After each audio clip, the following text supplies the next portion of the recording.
think I'll just sit here, take a break, pet my beaver. Mo easier. Y'all ever tried eating beaver? Perverts. Hey guys, welcome back to Half Moon Customs. So, this is maybe something y'all don't really realize here at Half Moon Customs, but I live on about 140 acres of family farm. Do quite a bit of work in the winter of trying to maintain everything. We've got a beaver issue right now. I've been working on trying to trap some beavers and get those out of the area. Usually once I can get a half dozen or so out, I'm good for the next couple years. They don't come back as long as we keep everything kind of bush hogged and cleaned up. But that's some of what's going on here at Half Moon Customs. Sometimes it's not all automotive content.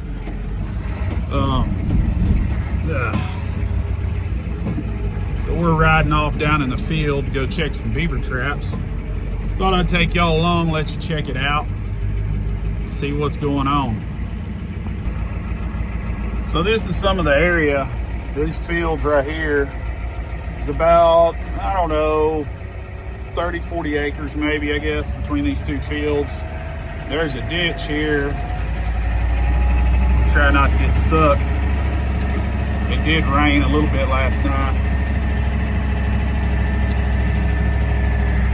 So I've been setting some beaver traps, just trying to kind of get the activity slowed down a little bit. Right here.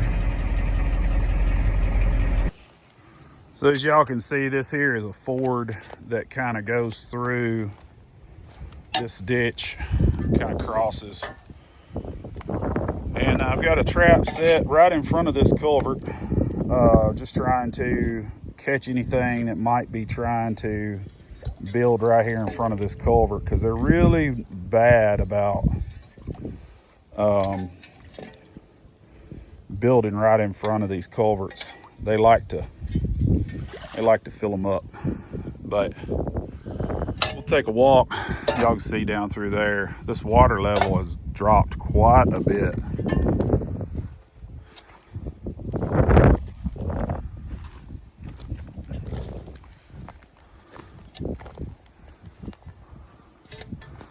But all of this is supposed to be tended farmland. And right now, come here. Little dogs, they love being out in the woods and checking everything out. So like I was saying, all of this is supposed to be tended farmland. I forgot to get my trap setters. It'd be fun trying to get a beaver out without any of those. So get back to the truck and pick up these trap setters.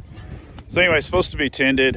We've got it leased out, and the field back that way, up against the hillside there, is where it's wooded or whatever. There's actually a creek there at the bottom, and the creek is kind of known for flooding when it gets pretty wet. And this time of year is definitely a time that it's wet. So last year, I guess it was last year, maybe last spring, it washed out real bad.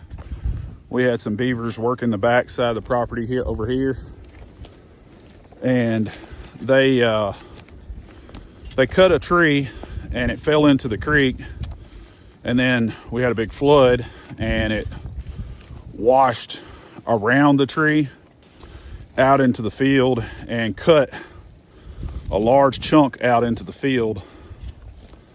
And so we've got quite a bit of work to do to get that fixed. So I'm trying to kind of trim down some of these beavers to get them where they're not making as big of a mess. They have a purpose, they have a reason, but like anything else, if it's not in check and, you know, they're overgrown or whatever, you can have a lot of issues. So that's what I'm trying to do, is just thin them out, maybe not completely get rid of them. Well, let's see if we did any good. So this one, oh, and I might mention I just bought a backhoe not long ago. So this one I've got, oh, look at there. Get it, girl. Yeah, so Lab there, she's found one. She's a pretty good retriever. That's a pretty good sized beaver there we got caught. So we got one there. Let's see if we did any good over here. I've got one trap there I see is not tripped at all.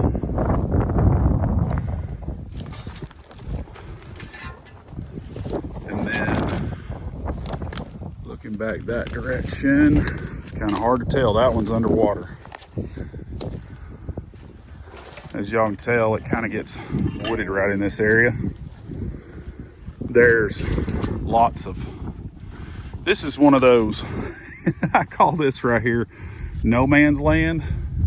So this belongs to the people that own this property over here. Years and years ago, my granddaddy and would have been his brother, of course they owned the property. Years ago, they decided that they would take the property and cut a ditch across the backside of it. Of course, they weren't worried about property lines at the time because, well, you know, they're brothers. You wouldn't be worried about it either. But then, you know, generations pass and go, and, you know, then you have people who are not happy about it because one reason or another. So anyway, if y'all can see it.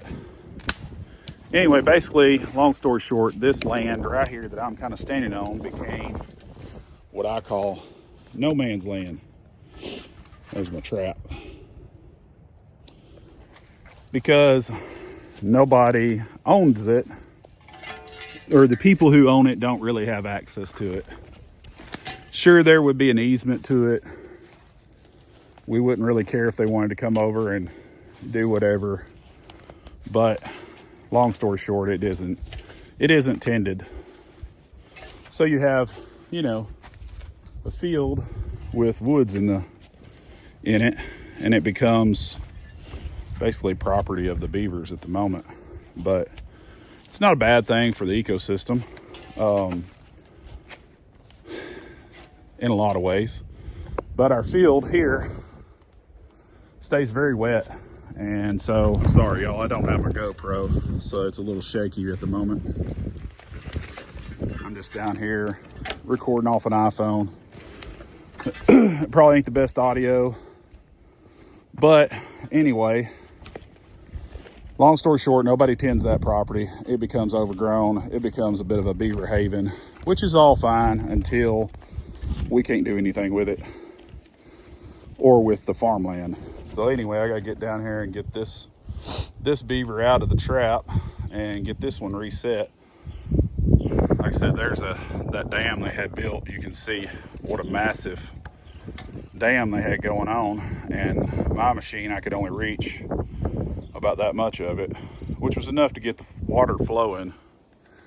But I really need to get to the other side, and as you can see, I don't think you're gonna get over there with a backhoe very easily, because they've got a pretty good cutout spot there, trees.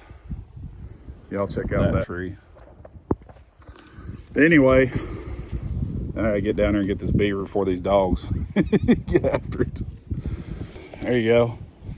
I got that one out. Dogs got them a little something to play with. Trap's reset. I'm gonna notch this out a little bit, get the water flowing a little bit more. Hey y'all, I think I'll just sit here, take a break, pet my beaver. Anyway, that's a little bit of an update for today. I know Gerald's got a short out. I'll post it too. Y'all check it out. It's Gerald's short for the week. He talks about what he does or doesn't do, like take his medicine so he can come work on the mega cab. Yeah, Gerald, take your medicine. His hands are swollen and stuff. He's having arthritis and cold. I get it. Anyway, that's my update for right now. We're gonna get back up to the shop. I got a buddy that wants to try to eat one of these, so I'm gonna get it to him, let him see what he wants to do with it. If the dogs will let him have it. What you doing, girl? Huh? What you doing? You good girl. But anyway, we'll get back up to the house, and I'll show you a little bit about what we got going on this week, and maybe y'all can help. I need a little help on a wiring harness on a Crown Vic. Maybe y'all know a little bit more than I do. You probably do. So I'll catch you in a few. So this is a hill behind the house, coming down here into the fields. Pretty steep. It's rained a little bit. Let's see if the Highboy will walk its way up it. I bet it will.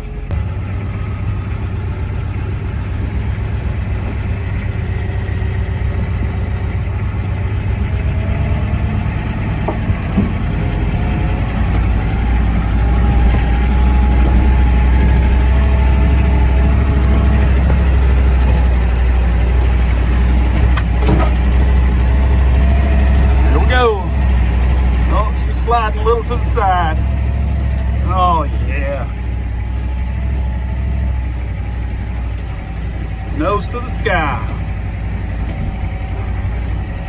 Yep, there we are. Half Moon Customs Incorporated.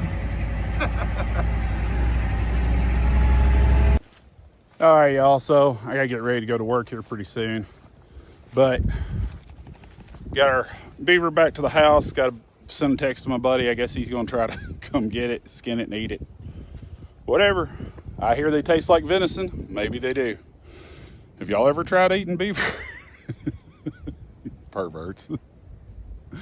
Anyway, got a 69 Camaro. It is still due to get some leaf springs swapped out. It's got a coolant leak somewhere in the intake system I've got to work on. And we'll get in the shop here in a minute. I'll show you what I need some help with.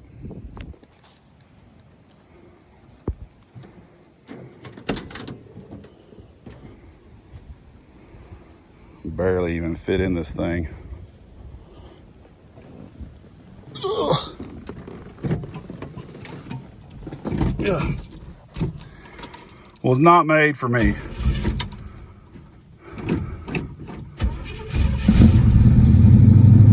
That cranks up pretty nice.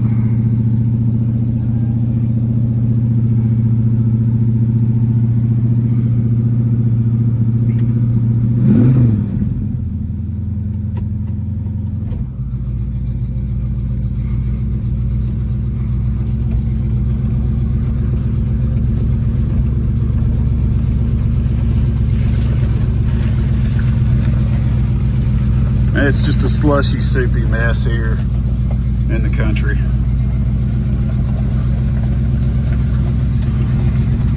There's the backhoe I picked up the other day, not too long ago. That would be a Case 590. It's a stout machine. It's a beast.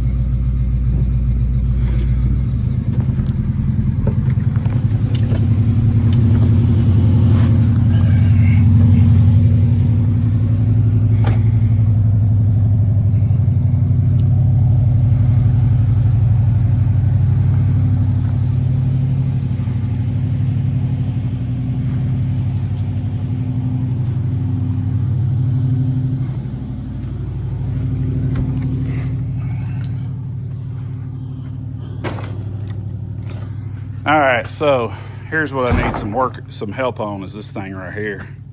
This is a 98 Crown Vic in sheep's clothing. So the harness has been cut into, spliced, whatever you want to call it, a few times. It's not 100% best shape.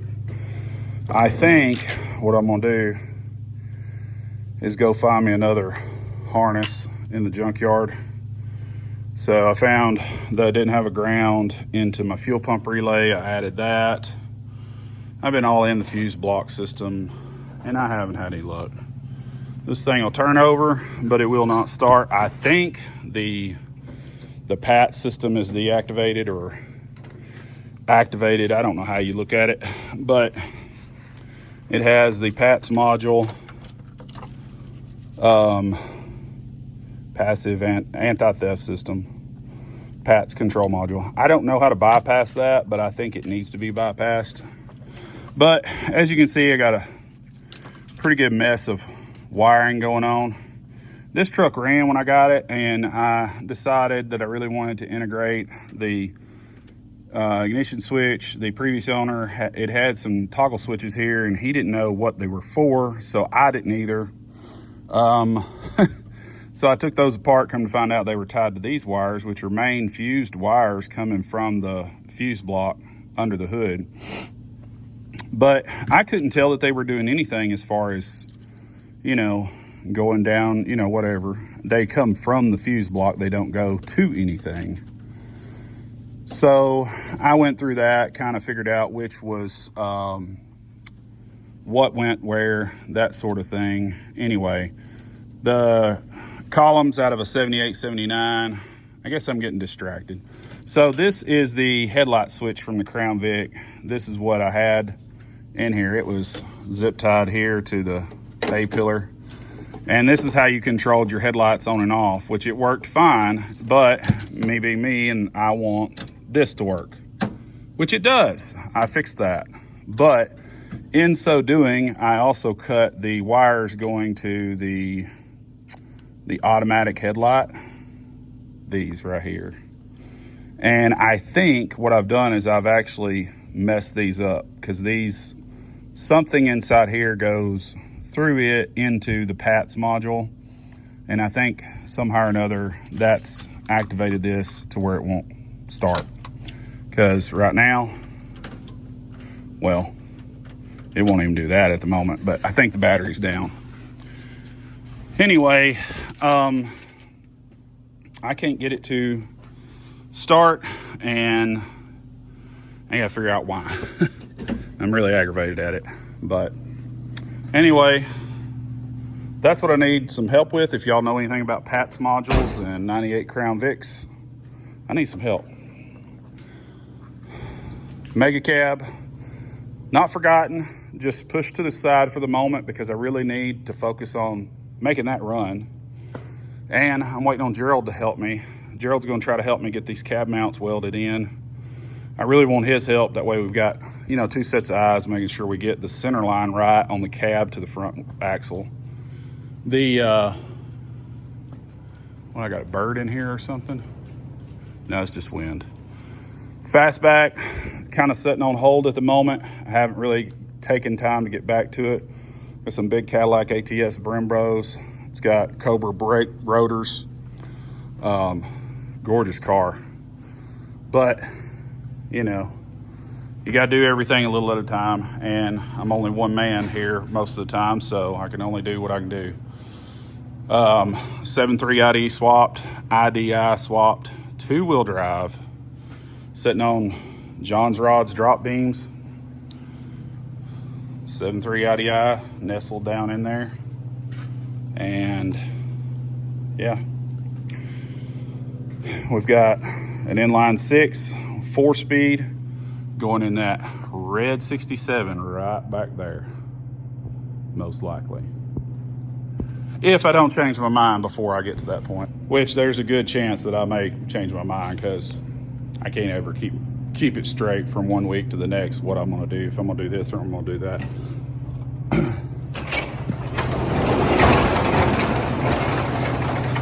Idle sounds pretty high on this Camaro. I guess it's kind of sticking, but I'm gonna get it in.